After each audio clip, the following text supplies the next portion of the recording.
Es decir, aquellas personas que viven euros al mes, donde ya tenemos 3 millones de personas, el doble que antes que comenzara la crisis. Carlos, es demoledor.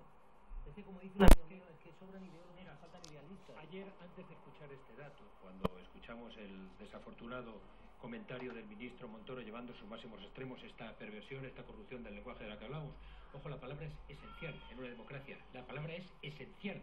Por eso el foro de encuentro político se llama Parlamento, que tiene, en fin, en sus propias raíces lo dice. La palabra es esencial, el respeto, la veneración a la palabra. Entonces la costumbre de estirar las palabras, de jugar con ellas, de hacer literatura en lugar de hacer rigor, donde debería haber rigor, pues es muy dañino para la democracia. Pero ayer el propio ministro se quedó colgado de la brocha de esas palabras desafortunadas, porque sin conocer los datos de Cáritas, todos nosotros, cada uno de nosotros, 5, y cada una de las personas que hay en este plató y de las personas que nos están viendo por la tele, sabe a su alrededor inmediato que la realidad es diferente del dato que estaba dando el ministro en el Parlamento. La realidad, nuestra propia realidad estadística. No hace falta ir muy lejos, no hace falta ir al pozo del tío Raimundo para saber que la realidad no se casa. Esther, tú estabas ayer en el Parlamento, es decir, le pregunta a Cayo Lara, cuando Montoro dice eso, ya no te digo cómo reacciona la oposición porque se escuchó, es que se reía, se partía de la risa de indignación. Es que hay ¿Cómo reaccionó el Grupo Parlamentario del Partido Popular? Bueno, el Grupo Popular reaccionó con bastante perplejidad al escuchar las palabras del ministro Montoro.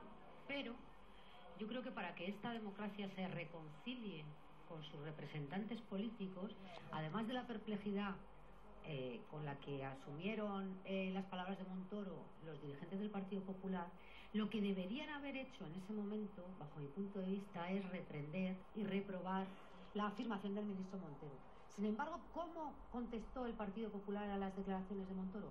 Con un argumentario que distribuyeron a todos sus diputados. Sí, lo vimos en la televisión pública, en los informativos. En el que es absolutamente imposible justificar lo injustificable. Es decir, 4 folios en los que todavía es peor leer esos folios que escuchar a Montoro. Pero digo más, lo de Montoro ya no es tanto lo que dice, sino cómo lo dice. Es decir, esa actitud en la que esa actitud que tú decías, se ríen y nos toman por tontos, no, es una actitud tan chulesca, tan prepotente y tan despreciativa, no solamente ya hacia su interlocutor, que en este caso era Cayo Lara, sino ante el ciudadano que le está escuchando y sobre todo ante el militante del Partido Popular que le ha votado.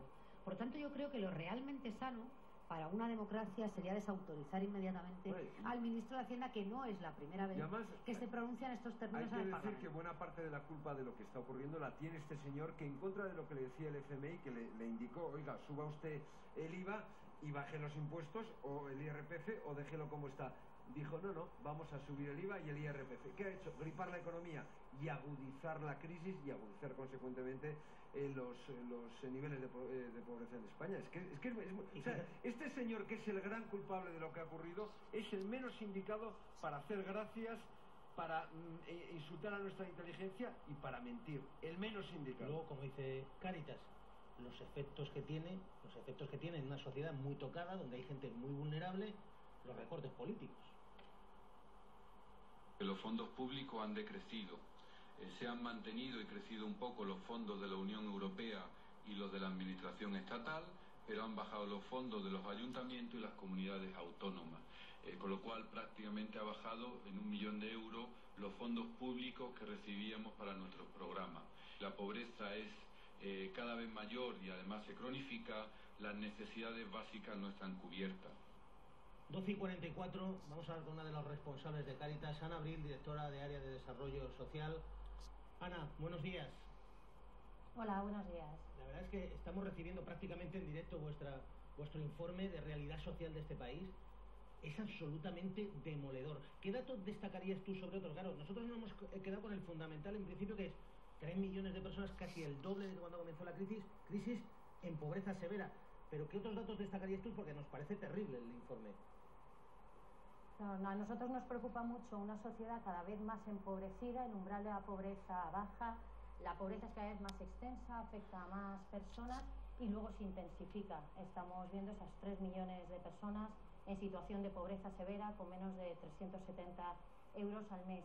y por otra parte una pobreza que se cronifica, que se alarga en el tiempo, con el número de personas desempleadas durante más de 2 años, más de un año. 1/3 de las personas que vienen a Cáritas llevan ya más de 3 años necesitando apoyo, con lo cual esto nos da una sociedad que se está volviendo cada vez más vulnerable, que se está dualizando y donde la pobreza se está extendiendo y agudizando.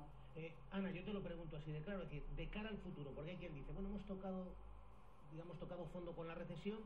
Yo te planteo, como experta, conociendo este informe, la pobreza severa, ¿va a seguir creciendo en nuestro país o hemos tocado fondo o no hay fondo? Bueno, creemos que es que tenemos que cambiar el enfoque. Incluso en épocas de bonanza y crecimiento económico había pobreza severa en nuestro país. Necesitamos unas políticas públicas que prioricen a las personas más pobres, otro modelo de sociedad, otro modelo de protección social para así evitar que haya personas en situación de pobreza severa. Y nos preocupa mucho que esta salida de la crisis afecte solo a unos, mientras que otros se queden en la cola. Una persona acompañada por Cáritas nos decía: cuando salgan de la crisis no se olviden de nosotros. Nos parece que eso era muy gráfico. Hay personas que ya se están sintiendo al margen de la sociedad y sienten que los que vamos a salir de la crisis somos unos dejando a otros al margen. Desde Cáritas creemos que justo tenemos que priorizar a estas personas más pobres y ponerlas delante de todas las políticas y de todas las prioridades económicas. Ana, ¿y la clase media? ¿La clase media está sufriéndolo en sus carnes? Es decir, yo recuerdo una frase en una villa miseria de Argentina, en una de las grandes crisis argentinas, que los que vivían en villa miseria ponían algo así como bienvenida clase media. ¿Empieza a ser bienvenida la clase media en esa pobreza severa? Sí, estamos viendo el empleo, está afectando a muchísimas familias, la pérdida del empleo implica un endeudamiento a todos los niveles, detrás a veces va la pérdida de la vivienda y de ahí la desestructuración familiar. Eso está afectando a muchas familias en nuestro país sin ninguna duda. ¿Y los niños? ¿Cómo os está afectando esto a los niños? ¿Notáis que hay mayor vulnerabilidad, que lo están pasando mucho peor? Sí, los datos, ¿no?, nos arrojan un 26% de pobreza infantil. Los niños forman parte de familias que se están viendo seriamente golpeadas por la crisis económica y todos los datos, ¿no?, nos indican pues ese descenso en la situación de integración, de poder desarrollar las vidas con normalidad. Nos preocupa ese horizonte vital de las personas, esa esperanza de las personas y de las familias que los niños también están viviendo. Nos preocupa ahí pues el apoyo a la educación. Hemos visto como los recursos de Cáritas han tenido que incrementarse porque han bajado las becas, el apoyo escolar, lo que garantiza ese futuro. Y también nos preocupan los niños que ya estaban en hogares pobres. Nunca hemos sido capaces de frenar esa transmisión intergeneracional de la pobreza, de familias pobres, niños pobres que son en el futuro adultos pobres. Esto como sociedad es una apelación ética enorme. Tenemos que ser capaces de revertir esta realidad y dar oportunidades a todos los niños. Ana, vosotros que estáis mucho más cerca de la realidad que muchos medios de comunicación, que muchos poderes públicos, que políticos, ya sea en gobierno o oposición, te lo pregunto, ¿empezáis a ver la luz al final del túnel como se nos traslada desde el gobierno, que esto ya está empezando a mejorar? ¿Vosotros detectáis esa luz al final del túnel? No, desde la realidad de las personas que acompañamos, no. Cáritas está allí donde están los últimos y lo que vemos es una pobreza extrema que ha crecido, personas en situación de exclusión que se pueden ver invisibilizadas ante esta mayor pobreza del conjunto de la sociedad, personas sin hogar, mujeres víctimas de trata, realidades sociales tremendamente duras que estamos constatando todos los días. Vemos a las personas inmigrantes luchando mucho por salir adelante y también vemos un mundo fragmentado y desigual. En estos momentos quisiéramos que no se nos olvidaran los países del sur y que esa cooperación que vemos que va descendiendo también se reafirmara en estos momentos, con lo cual para las personas en situación de mayor vulnerabilidad y exclusión de momento no se ven signos de que esto vaya a cambiar. 2 cuestiones más. La primera, hay menos presupuesto, menos ayuda de los poderes públicos, vosotros vais a recibir mucho menos dinero, 1 millón de euros menos, habéis dicho hoy, es decir, hay menos protección social. Pero ¿cómo reacciona? ¿Tenéis más solidaridad de los ciudadanos de manera individual? Sin ninguna duda. Cáritas este año ha invertido 276 millones de euros, hemos crecido en 26 millones de euros que proceden de donaciones privadas.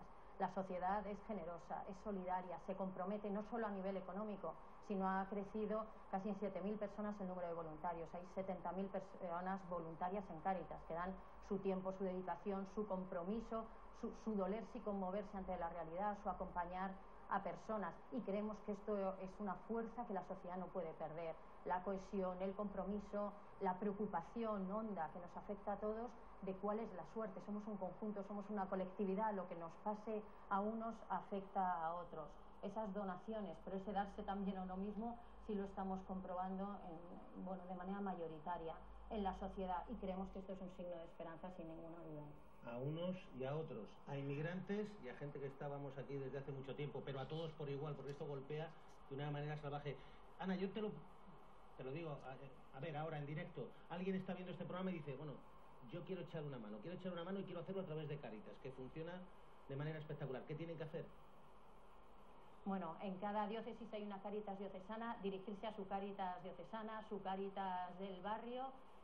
Cáritas tiene una red territorial que nos hace estar cerca de la realidad de cada persona, de las personas a las que acompañamos y de las personas que quieran incorporarse a la organización, con lo cual en su lugar, en su ciudad, en su pueblo, dirigirse a la Cáritas parroquial o diocesana, y a partir de ahí, bueno, pues encantados de sumar fuerzas, de sumar compromiso, de sumar personas que apoyan a personas para conseguir revertir esta realidad que, como usted decía, afecta a las personas más vulnerables, afecta a los inmigrantes, afecta a personas en países del sur, afecta a las personas que están en una situación de exclusión y que necesitan ver signos de esperanza. Bueno, y si no, que entren en la página web caritas.es, creo recordar, que además ahí se puede contribuir. Exactamente, por supuesto, y ahí tendrá también todas las direcciones. Ana, muchísimas gracias, es un orgullo poder hablar con vosotros. Gracias porque lo que hace Cáritas, como diría Carlos Santos, no es caridad, se llama justicia, y es necesaria más que nunca. Gracias, un abrazo y suerte. Gracias a vosotros.